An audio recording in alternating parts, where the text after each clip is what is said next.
Hi guys, and welcome to the final day of the Classic Car Show at the NEC. It's been an absolutely cracking show, and we're going to go around today and show you some of the cars in a bit more detail and hopefully see some really exciting stuff. This Supra is absolutely stunning. I think it's actually a BMW paint colour. It's like a greeny beige, but a really clean build. And look at how crisp this engine bay is. Loads of carbon accents in there. And here we go, some classic Hondas. Don't see many of these around now. And some early Celicas here representing at the show. Quite nice what turns up now. Not necessarily my cup of tea, but some Leyland race liveried cars. I'm talking about something that is a bit of me. You can't beat a Metro 6R4. V6 rear engine absolutely dominated the race series. And look at these in full works livery. Actually drove one of these as a hire car that I brought back. A Rover SD1 race car in full livery, or rally car even. Bit of a monster when they were back there, and theoretically the engine that the Metro 6R4 should have had in it, being the V8, obviously ended up being the V6 in the end. Okay, so an E-Type here with the wheels I definitely have on mine. The Dunlop race wheels is fitted to the D-Type, actually in British Racing Green this one. Unfortunately not quite my cup of tea, because this is a Series 2.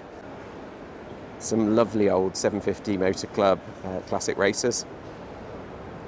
It's nice to see that these cars get properly used. I think what's really nice at the Classic Car Show now, you're getting some modern classics, cars that I would have drooled over as a young lad, certainly wanted to have then, and some really nice examples like this RB320 Subaru Impreza. And just look at that, absolutely immaculate, all of them. A few marks there, including the more later cars. This one being a Richard Burns edition, probably one of the most valuable ones on the stand.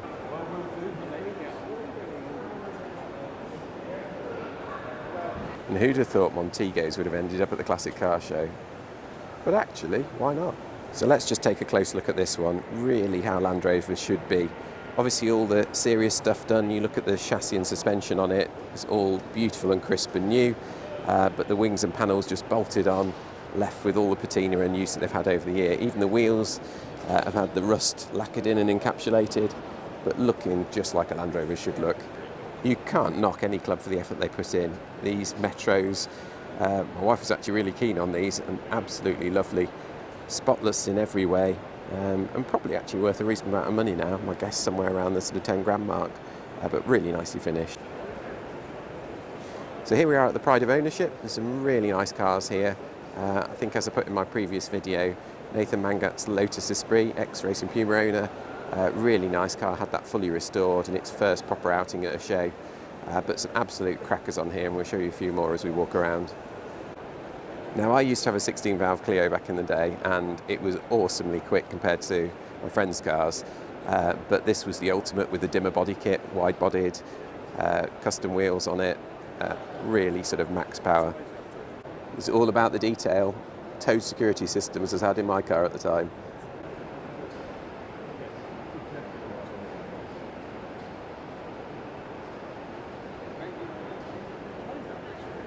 The classic trader village, so if you want to buy one of your cars, you can come and get them here. And some absolute gems for sale here. Look at this 944, £75,000. Chopped Mercury, and an Opel. So we're in the auction now, and look at this Aston, this is absolutely beautiful. Certainly have this colour scheme just how you want it, with a splash of vibrant, I guess it's bright yellowy green. And this has got an estimate of 70 to 80 grand. You know, big fan of a Land Rover. They've got a Heritage Edition 65 plate on an estimate of 70 to 80k. But actually, I think my choice would be this Willys Jeep. This is a 1943. Really nicely done, looking really original and usable in the military. And it's lovely restored Series 1. I think actually a bit too shiny. I think they should be a bit more like ratty like the one earlier in the video. Now I love this 675 LT McLaren. It's in a very, very dark blue, really subtle and understated, with some matte carbon on all the features on it. Absolutely beautiful. A 911 Club Coupe in British Racing Green. Even the wheels have got green accents on it, and the spoiler on the back is just sublime. Just look at that, so retro. A lovely pair of XK120s, one in a little bit more race spec with vented bonnet and bonnet straps. Lovely restoration on this, but still with a nice amount of patina. Leather straps looking beautiful on it, and spotlights for those nighttime events. And a lovely Integrale, not an Evo, which would be my preferred choice, but still very nice, the same. We've got a lovely little Michelin liveried 2CV van in the auction. Pneus Michelin. So, we've got an Evo here, Ben. Right, I'm here as well. Hello, everyone. This is my car of the show. Well, I know it's in the auction, but it's my car of the show because I've always wanted one of these Evos. I think it's ultimate fun, and it fulfills my sort of 90s, 2000s, I suppose, can I say yobbo? Yeah. Yobbo inside me. And you could have almost afforded it. Yes. Nice. Yeah, it's very nice. Another one in the auctions, Porsche 911 Turbo Cabriolet. Don't see many cabriolets of those, but a nice looking car. And a really clean and tidy Golf GTI Mark 1. Probably think I prefer the Mark 2, but this is a really smart car. And this is as insane as they get. Lotus Carlton, absolutely awesome car. None of the modern trickery that you get on cars, but this was insanely quick. Had the benefit of driving one of these when I was in my early 20s and absolutely blew my mind. Got a really tidy TVR Tuscan race spec car. Really, really nice, this one. Probably similar to the one that featured at Goodwood Revival and won the race this year. Just look at those arches on the Integrale. Absolutely stunning. So a slightly unusual one in the auction. This is a Xenos Roadster, 350 brake horsepower, rear engine car, very much like the sort of Elise platform. So I think it should actually be insane with that much power and the weight that it actually is. And this is the Maguire's Club Showcase Hall. A lot of nice cars in here, and we're going to see a few of them now. And this probably is my ideal 911. Old school, proper retro in Gulf colours. Just look at that rear wing, so smooth. Even the wheels on this car, really nice satin finish on them. Just look at that interior. And Jaguar Drivers Club here got a really nice stand. A few of the heritage cars have come out, including 77RW, first E-Type, and a Le Mans D-Type. So 77RW first E-Type, being one of the very early cars, has got external bonnet locks on it. Subtle features like the woodrim steering wheel inside has an exposed aluminium rim on the centre of it, and the aluminium dashes. Flat floor, really difficult to drive, especially if you've got long legs like me. But really did enjoy it when I used to drive ours. And one of the things I always check on these cars, because most of them are wrong, if you pop the fuel cap, there should be a little vent hole in the petrol cap. Obviously this one's correct. And obviously part of the design inspiration for the E-Type, the D-Types that ran at Le Mans, this being one with the rear wing. Absolutely lovely looking cars. Stunning racer. And the Group 44 XJR on the stand here. Dad's actually worked on this car, but looking splendid. The Austin Healey Club here put on a great stand. Brilliant to have the lights on the car as well. Looking really, really super. So we've just been told a really interesting story on this car. This was actually known as the spy car, and was used in the war to basically smuggle plans across the border from Germany. It's got some secret compartments in it for storing those, and the guy actually got caught by the Germans on the last run and interrogated for 48 hours. A lot of the things on the car were modified to look more like a German Mercedes, so that when it got to the border they would just wave through. So a really interesting bit of history on this car, and still used by the owner today. Just look at some of the detail on this. Weight saving with the holes drilled in the mudguard supports, low down lights to reduce drag on. So this car on the VSCC stand is an aero-engined Picard Pictet. Looks a little bit like an old Bugatti from the front of it, but you can see the aero engine sticking out the side. Absolute monster. So the Prescott Hill Climb stand have outdone themselves this year.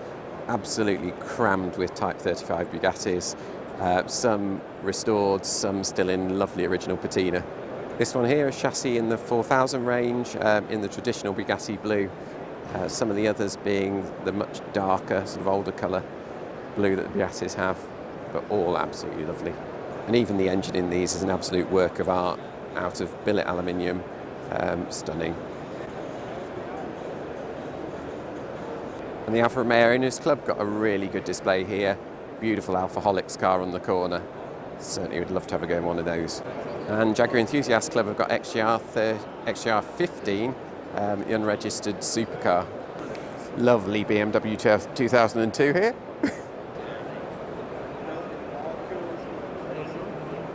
This one in full track spec with cage inside. and obviously sponsored by Jägermeister. And BMW M5, one I always wanted Dad to have. And Porsche Owners Club here with a number of really nice 911s. Absolute classic from the 1980s. And if there was one rear wing you wanted on your car, it was a 911 Whaletail. And the car that was actually Paul Walker's demise. Absolutely lovely. Metallic racing green, this one. And the NSX is looking really good here. Underglow on this one, properly period. Maguire's really done themselves proud with the stand this year. Absolutely gorgeous C46 M3 in that slightly strange mustardy colour, but looks really smart. Just look how clean this Fiat 500 is. Amazing.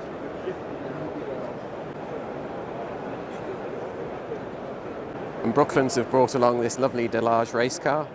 A bit like some of the Bugattis, really nice patina on the car and clearly used quite regularly. Really not sure what I think about these. They're a Porsche Boxster bodied as a 356 Speedster, but it means the scale's slightly different being a bigger car.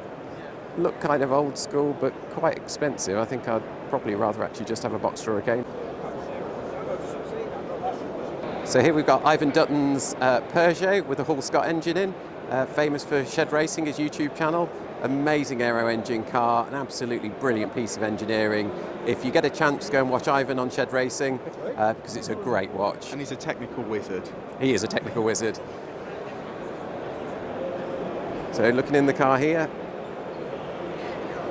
Ivan even built the steering wheel himself. It looks properly period. Lovely, lovely car.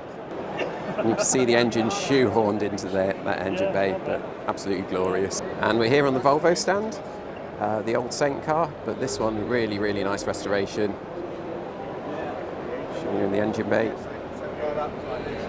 Look at that. So that's us finished for the weekend. All cars clean and polished, ready to go on the trailers and go home or be driven, mainly trailers. So it's been a great time on the stand. Just showing you obviously James's car, Sean's car. These are all the parts that were used for the conversion on the car. And the absolute madman that's Dave this weekend, who basically, with limited tools, literally just a hacksaw blade and screwdriver, has taken a sill off his car to figure out how rusty it is.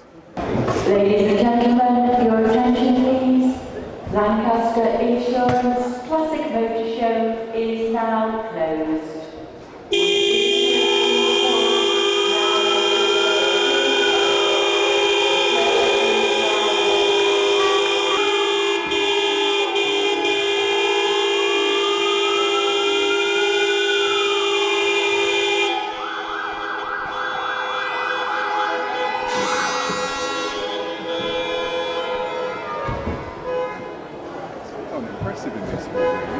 And in true tradition, the show ends with the sounding the horns of all the cars here.